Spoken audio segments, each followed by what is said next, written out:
તો મિત્રો મંથનભાઈ આવી ગયા છે સ્કૂલેથી. 1 કિલો ચા લ્યો ને 410 રૂપિયાની તો 4 ડબ્બા ફ્રી આવે. આપણે ખોટા ઓલા મગાવ્યા મીશોમાં. તો હેલો મિત્રો, અહીંયા માટેથી કેમ છે બધાને, તમારો નવા બ્લોગમાં સ્વાગત છે. તો અત્યારે આપણે સવારથી બ્લોગ ચાલુ કરીએ છીએ અને તમને ગિરનાર અને દાતારનો નજારો દેખાડું. એક નંબર વ્યૂ આવે છે અને આજે સુરત દાદા નીકળ્યા છે.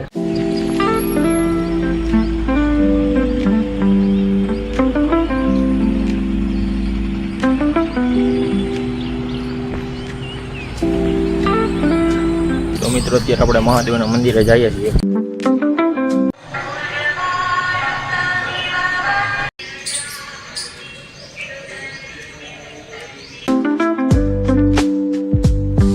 તો આજે નાસ્તામાં છે ખાખરા અને ચા.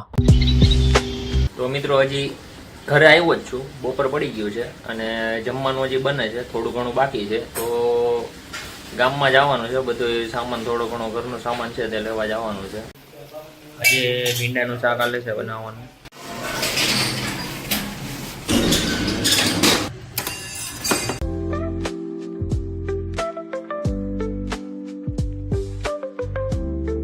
તો મિત્રો મંથનભાઈ આવી ગયા છે સ્કૂલેથી. શું આવ્યું? ચાની ભૂખી આરે આપણે ચાની ભૂકી 4 ડબ્બા ફ્રી રાજાણીની ચા હો. 1 કિલો ચા લ્યો ને 410 રૂપિયાની તો 4 ડબ્બા ફ્રી આવે. જે ડબ્બા બતાવો તો કેવા કલરના છે? એક પર્પલ કલરના મોતીના ડબ્બા છે. પેક કરતો બજેટ દેખાય એકાદું.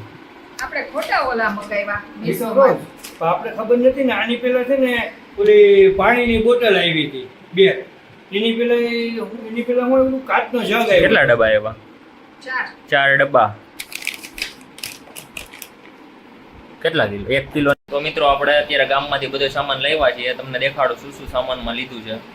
આપણે રાજાણીની 1 કિલો ભૂકી લીધી છે, એની એરા 4 ડબ્બા ફ્રી આવ્યા છે. પછી મેથીના ખાખરા, પાપડ, ખાંડ અને ચોખા અને મેન વસ્તુ છે આ ઘઉંનું બાચકું એક લીધું છે.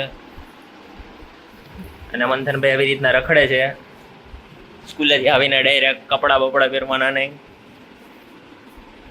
હે સીધો આવીને મોબાઈલ જોવાનો.